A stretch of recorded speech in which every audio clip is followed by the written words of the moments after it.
Hello, and welcome to Everyday Business Solutions. We are the business podcast that you should be listening to. Why? Because we provide everyday business solutions in our weekly podcast. And for our April mini-season, we've brought on the wonderful guest, Jill Badger. She's the director of the Small Business Development Center, part of our Toledo Area Chamber of Commerce, and also a free resources to businesses across the nation. And for our mini-season, we're talking about developing small businesses and everything that you need to know before you start yours or to get yours back on its feet. So all you need to do is sit down, sit back, and get ready to listen.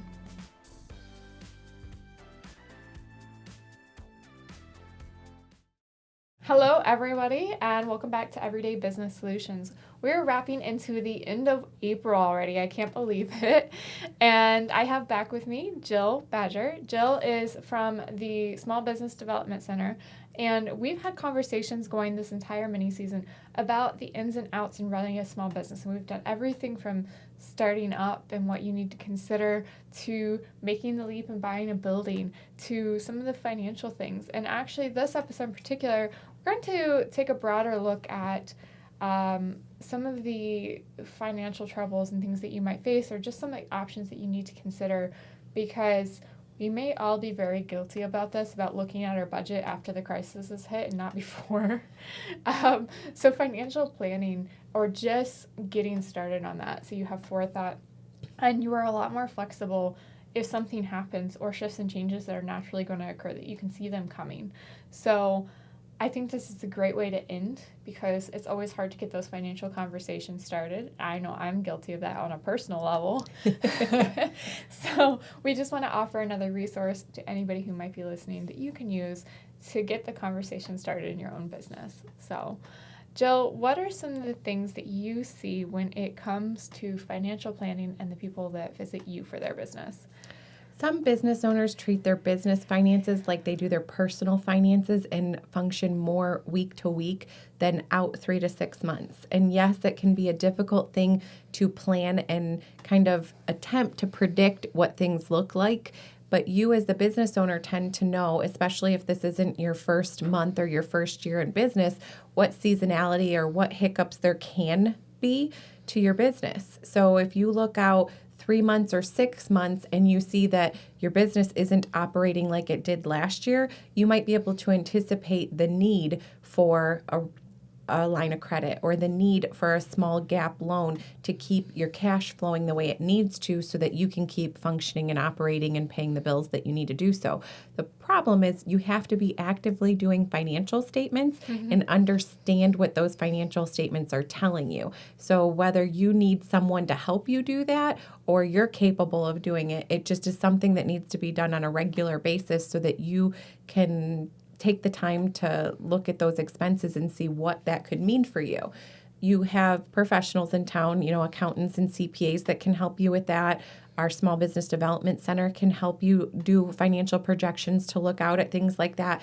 And those financial statements are crucial when you need a loan, whether it's a line of credit, a temporary loan, a loan for a piece of equipment, whatever the case may be, you're going to need financial projections. So having your taxes done and your finances in order and those internal statements done are all very important in order to get financed. You would first typically start with your bank and see how they feel about it. But also, even if you're not getting a loan, just keeping your banker updated on your business is important. A lot of people think, well, if my business isn't doing great, why would I want to share that with my banker? The problem is, if they understand the needs of your business and how you're doing, they might be able to help you anticipate maybe you do need a line of credit so that we can keep you cash flowing properly. Or hiding from your banker is never a good thing. It really isn't. It can get you into trouble. And if you have a loan, it could cause them to want to call your bank loan because they're worried about how your business is doing. So it's better to keep your banker involved and up to date on how your business is operating and what those financial statements look like. They can help you out a lot. And understanding what that banking relationship is and if that's the right bank for you, it's important. Just like having the right accountant or attorney on your side is important. But we can, at the Small Business Development Center, introduce you to different professionals to help make sure that you have the right people in your corner helping you make those kinds of decisions. There are other economic development partners in town. You've got Assets Toledo for when you're just brand new and wanting to start your business and you don't even know what being an entrepreneur means, what some of the terminology means, how to put together a business plan. Miss Olivia does a great 12-week class on how to get started and what all of that looks like, and you'll end up with a nice business plan that helps you understand where you're going and what things might look like for you. The Small Business Development Center can help you utilize that business plan and help you find the space you need or get that first loan that you need. The Minority Business Assistance Center, if you are a woman or minority-owned business, once you've been in business for a year, they can help you get certified as a woman or minority-owned business. That can sometimes be personally important, but it can also be important if you're the type of business that does contract work. It can help you get a contract with different set-asides that large corporations or governments have. SCORE can help you do some of the business planning side. There are a lot of retired professionals, both entrepreneurs and former CEOs, that take the time to volunteer with SCORE and help you look over your business plan. Jumpstart is a local program that I love. They have a class that is going on right now that takes 5 businesses and they teach you different things over 12 weeks. And at the end, there's a pitch contest and somebody wins $10,000. So every single participant wins money, but it's just kind of nice to walk away from that with a little more knowledge about your business. They really help you dive in to figure out who your customer is, who your competition is, understanding your own financials, and then the ability to speak about your business in front of a group of people, which is hard for some people. That, few minutes to really, whether you call it an elevator pitch or whatever you might call it, just to be able to explain to somebody in a few minutes and not an hour what it is your business does and what its needs are can be important. But there are a lot of partners in town. The Downtown Public Library, they have a business department that Linda and David down there do a great job teaching people how to use the different public library resources and databases. So if you want to do market research or put together a business plan or utilize any of the free databases they have, and they can show you how to use a lot of those things from the comfort of your own home. So you might have to go down there once or twice to learn what the resources are and how to navigate them, but most of them you can do from the comfort of your own home. And that's nice to be able to do that whenever you need to. It's incredible to think about all the resources we have because I think from my perspective, I know one side of Toledo, and if you think someone like me is building a business or has been running their own small business and wants to start growing it, I didn't know any of that. Well, I knew some stuff I had heard about in passing. Would that be at the forethought of my mind when I'm trying to make all this stuff roll? No. So it's good to know it's all there. And then I'm sure once you get in and you start talking to people, you're going to realize the more and more that you can do and stuff, especially if you're talking to somebody like you. Well, I can help understand all the different resources you might need because we can help you put together a financial plan. But before we even take you to a bank, you might need to utilize LISC to improve your credit. Or if your credit isn't great, we might need to utilize ECDI for a microloan. Or we might be able to utilize the City of Toledo's economic development loan as a piece of your lending project. There are different grants for buildings depending on what you're doing to them. So there's a lot of pieces to the puzzle, and just asking questions can help gain some knowledge.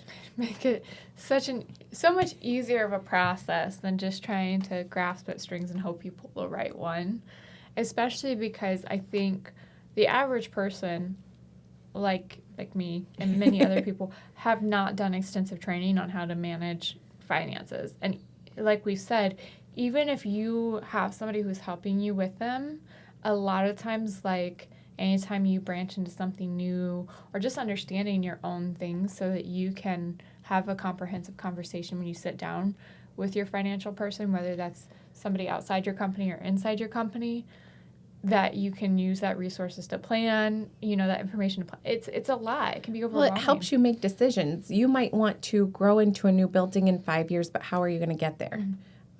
You might need to, your landlord could tell you need to move out in 6 months. Is that possible? Can you afford it? Do you know what your rent abilities are?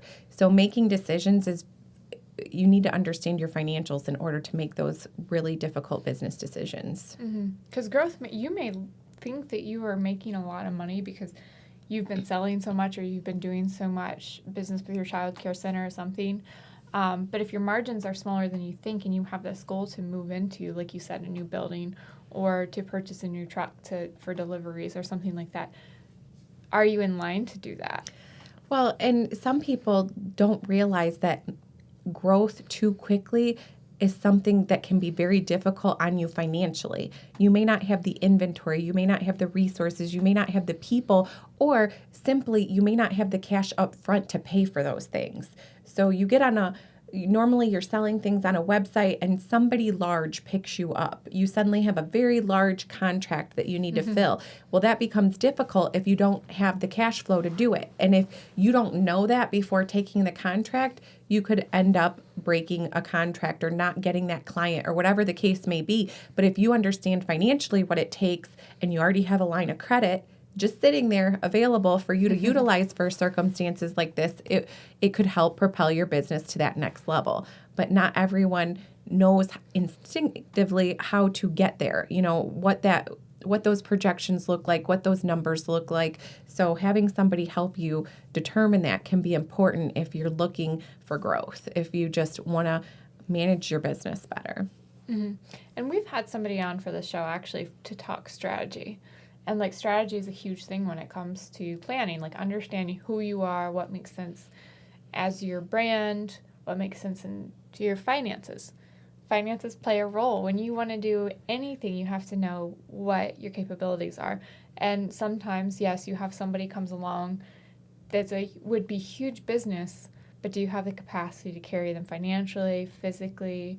And does it make sense also for your brand? Is that who you are as a company? Are you somebody that should pick up that business? And sometimes the answer's actually probably many more times than people think the answer is going to be no. It could be, especially if it's too much undertaking for you financially right now. If you're not prepared to take that on, it's better not to.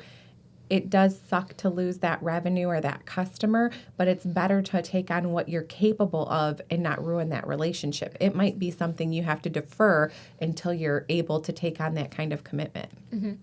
I think the way I can think of it is there was, I don't even remember what the company's called. There's a company that we'd all be familiar with because of its biggest product it ever put out on the ocean, and that was the Titanic. And that company was about to go bankrupt, and they had this chance to build a giant ship to sail across the Atlantic. And the thing with people don't understand about the Titanic is it wasn't just about the iceberg. There was coal shortages and stuff. So they snapped up all the coal in the area, and they had to pay for all of that. They had to do a lot of things. It is a huge ship, right? So steel.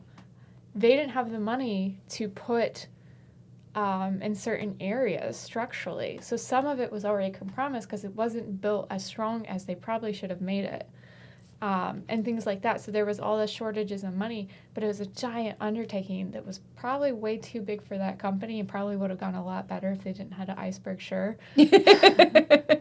But there was a fire burning in its hull. And they ignored it because if they hadn't set sail, the company would have immediately tanked. And so they said, well, put it out there. But, that was an instance of if they had backed up probably and took a look and saw what projects were more realistic for them to take on and what they could do that was within their means to salvage the company before it went bankrupt or what resources were available versus just snapping up the biggest business they could find. Things would have probably went better because what they happened to do is they literally sucked the whole operation. Well, and one of the things you just said, it's businesses that need to understand their finances are also the ones that don't cash flow immediately. So if you have even a retail store, how long ago did you purchase the product before you actually sell it and get reimbursed for it. But there are businesses out there that know when they're building a massive product that it's going to be 90 to 120 days, 180 days before they ever see payment on that. So being able to pay for the materials and the inventory and the people until you get that payment is huge. And it's one of those reasons that you really need to understand what your finances look like in order to pay all those bills on time. And then generally, you probably have to have some wiggle room first. Things don't work out. Any mistake usually costs Or you money. miss the deadline, or Yeah. they don't pay their bill on time, whatever the Yeah. case may be. Well, for example, with that ship, those first class tickets were very, very expensive. So imagine if you had a whole family that just canceled all their tickets and wanted refunds or threw a fit. Or, for example, the people who made it all the way across but lost their entire wardrobe that was worth millions of dollars. There was a lot of financial repercussions, even up front, of, taking on a giant operation. The bigger you get, the more things that tend to go into it, and it doesn't have to be a giant ship for a company that ultimately made some bad decisions. It can be just on a local level that it's like you said, that growth happening too fast. There's a lot of strain and a lot of elements coming in. So you have to be able to understand where you're at financially, how far that stretches, what resources, and then you have to have a little wiggle room for if things don't work out. For example, if you have inventory, the longer you have it, the more it costs you. Right. So maybe you think you're going to sell in this time, but do you have money for the inventory if it doesn't sell within the time frame you think? Or do you have room in your sales price for what if the inventory costs you more this month? It's been hitting builders really hard right now, the cost of lumber. It's amazing how much that has gone up and how much it's affected the price of homes. But if the cost of lumber went up in the middle of a build, you're just now taking a huge hit on what you already agreed for somebody to pay for that house. So you just have to understand your profit margins and if there's any room in there to spare. Yeah, because, as a business owner, especially small business owners, I think the idea is they don't want to make their margins so large that they're kind of cheating their customer. They want to be fair a lot of times and charge and be able to, especially people who can't afford to pay more, they want to be able to meet those customers too. Well, and it's finding a fine line because some people feel like if they're the least expensive on the market, then everybody's going to buy them. But that's not always true because people wonder if you're worth it. But then there are people who think that they can overcharge because they have the most premium product on the market. The problem is you haven't established your brand yet and you're not Coca-Cola or Nike. So getting somebody to buy in and pay twice what they would for something else can be a challenge. Finding your appropriate pricing and that profit margin is really interesting as a business owner, and it's something that you have to master what you can manage. And you have to be able to justify your prices, especially the small business area. People who start off as crafters or things like that, and they start to grow, they're constantly defending how much they charge for their stuff because people want to go to Amazon and see something similar and then come to you and get it for the same price. But it doesn't cost the same price. Right. And you can tell them till you're blue in the face it's different quality and stuff like that, but you're still going to be justifying it because they still don't care. But again... And it is harder because as a small business, you typically aren't getting the same price breaks as a larger business because you're not buying it in mass quantity in the same way. And suppliers don't know your brand, just like your buyers don't know your brand. So, giving it to you for a certain price and thinking they're going to have your business, their break even might be having your business for a year. But if they've never worked with you before, they don't know how long you'll actually be working with them, right? And your suppliers as a small business typically tend to be more on a cash basis than a larger company who may have earned credit with the suppliers. So you're paying for your product up front and not getting reimbursed until everybody has bought in every last piece of product in your inventory, where your competitor might have that line of credit built in with the supplier and they don't have to worry about paying for their inventory until after the sales have happened. Reputation and established trust from just doing business for a while goes a long way. And that's something that you have to consider too when you're making those financial decisions and that strategic planning up front, is that as a smaller business, still establishing your brand, everything is going to be an upfront cost and a pay later, like you get paid later type of thing. And so that's an interesting thing because that's always a big pain point is, do you have the capital to start a business? Well, there's resources to help you even locally in Toledo that maybe we don't know about, and other things like that. You can do some of these things. It's one of the ways in which it's really hard to become like a new contractor. You might be able to bid out a project less expensively than your competitor, but can you maintain all of those expenses, the wages and the inventory, until you get paid for that service? And a lot of the time, for a brand new contractor, that's a very difficult thing to do. If you are a woman or a minority-owned contractor, there is a program at the Lucas County Port Authority,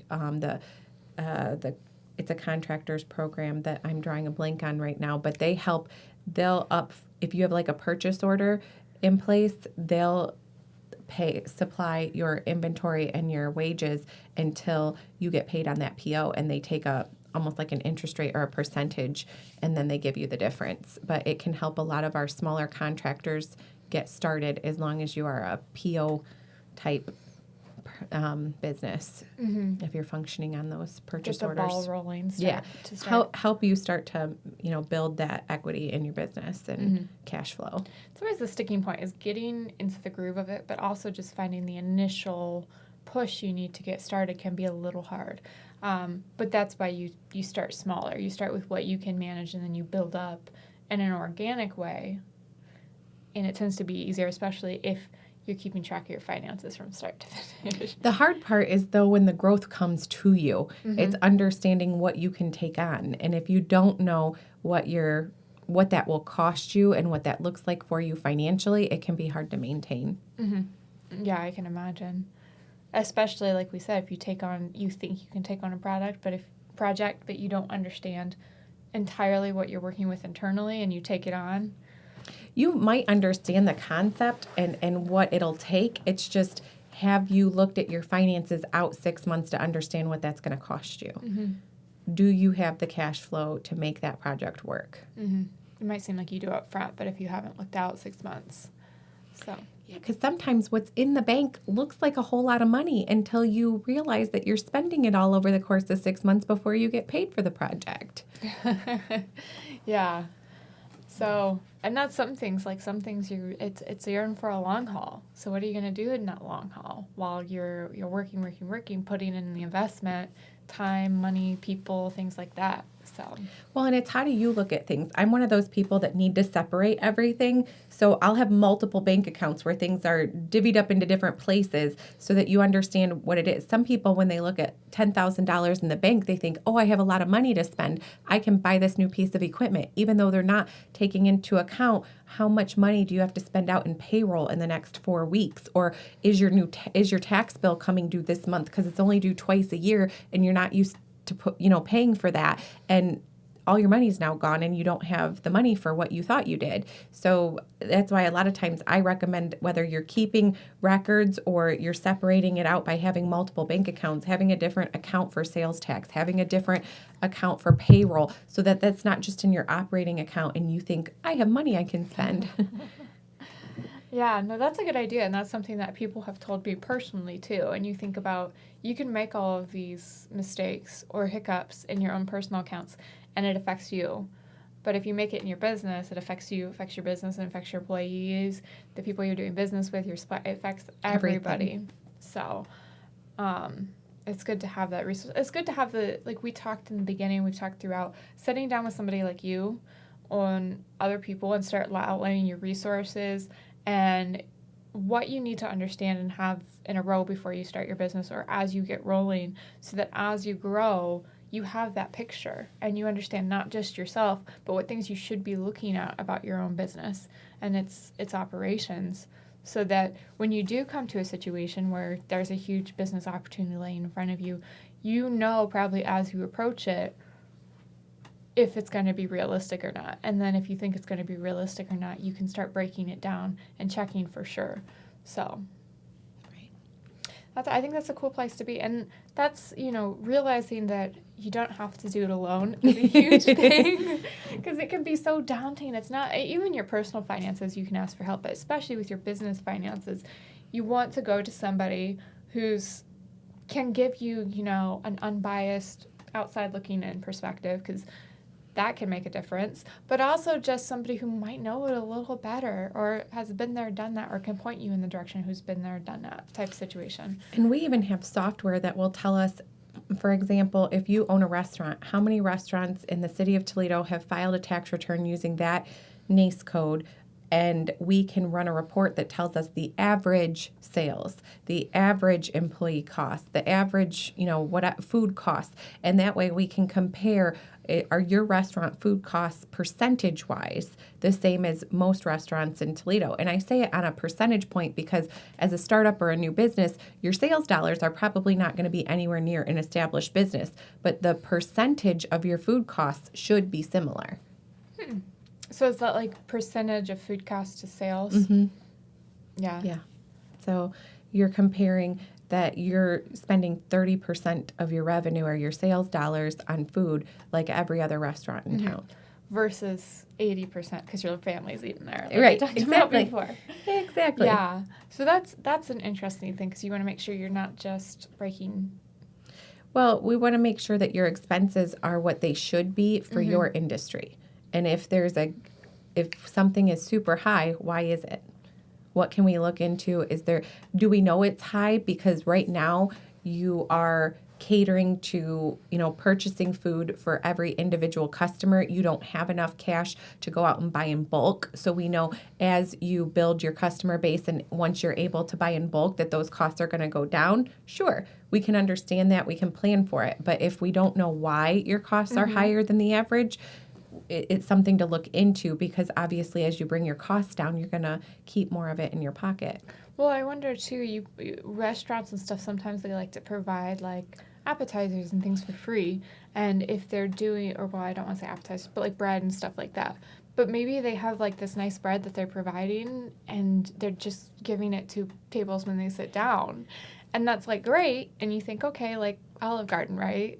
You get your bread, right?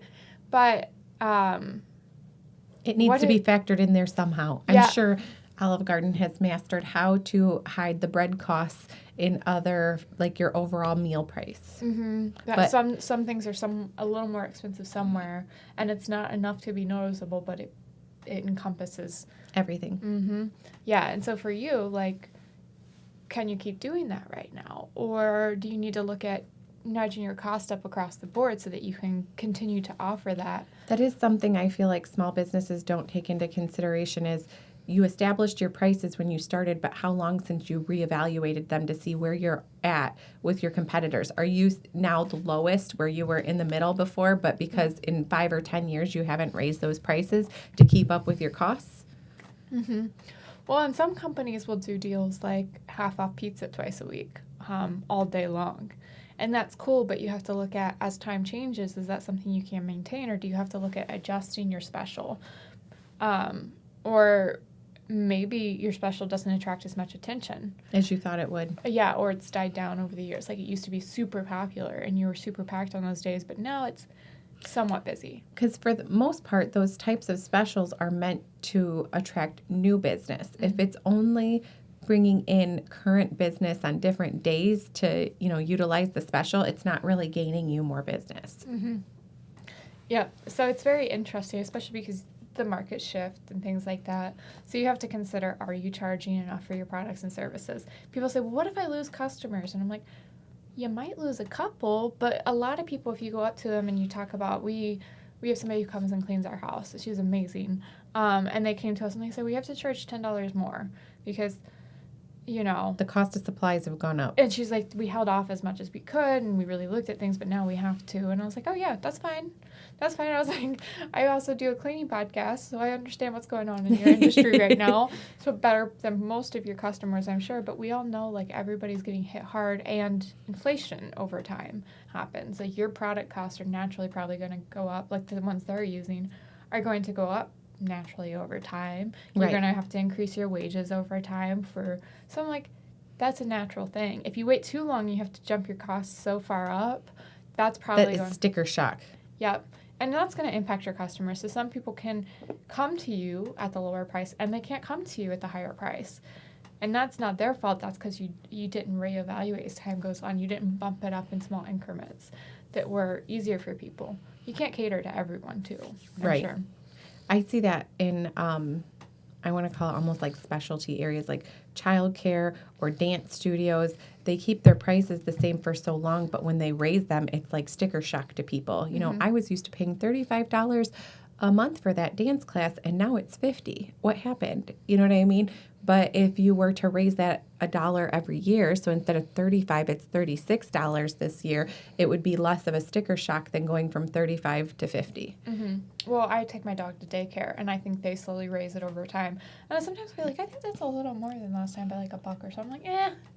It's like barely noticeable. You don't notice it, but if they suddenly raise that by $5 an hour, you would be freaking out. Yeah, no, if I looked at it from when we first started going a couple years, it might be like $4 or $5 difference in price, but like it's barely noticeable. I still find that the quality of service matches what I pay, so You're not you know, and they've upset grown and moved on. Yeah, exactly. Versus like, you know, $10 enough isn't much for the service that we get, and it's just a straight flat rate across the board. They said, but like, you know, what if they had waited longer and they had to do even more, like $20 or $30? Well, I don't have a large wallet. It's a little harder. Like, I'll probably still do it, but, you know, and then it's impacting my expenses for the month. And that's the same thing that you have to consider. Bakeries, I've seen have to do this, like, especially the ones that start really small, sometimes out of their house, and they grow into, and then their business grows and does well, or it seems like it does well from the customer standpoint. And suddenly their custom cakes go from being super, super cheap to being like commercial, like big business price, or I don't want to say big business, but you know, like the well-known flowery, I made it on TV type bakery. And you're like, what happened? And then suddenly they can't sell them because now they actually can't break even no matter how hard they raise the prices. So I've seen that happen too. So yeah, it's very interesting. I think there's a lot to consider financially, and I'm sure you've seen ins and outs on different sides of our Toledo market, which is kind of cool. But there's so many resources and so many things. Like you guys in particular are a great starting resource to come to you and be like, this is what's going on. And have that conversation, because like you said, it's anonymous with you. You're not going to go share that with everybody. Nope. We are under a confidentiality agreement, but also coming to us and just asking a question. If we're not the right resource partner, we can usually connect you to who is. Exactly. All right. Well, I think that is a good place to wrap up this episode. Do you have any advice that you would like to leave our listeners with if they're thinking about starting their own business? My best advice is just not to try and do it alone. Asking a question doesn't mean you can't do it. It's just utilizing your resources, saving you time, and making sure everything is thought out and well planned. And there are enough resources in town that can help you do that. Perfect. Thank you so much, Jill. And thank you, everybody, for tuning in for this mini season. I'm glad to have you. If you haven't listened to the rest of Jill's episodes, make sure you pop over and do that. We've broken down a lot of information, and you can listen to it as many times as you want, or you can reach out to Jill yourself and ask some questions if you have them. So Thank you. Thank you, Jill, and we'll see everybody next week.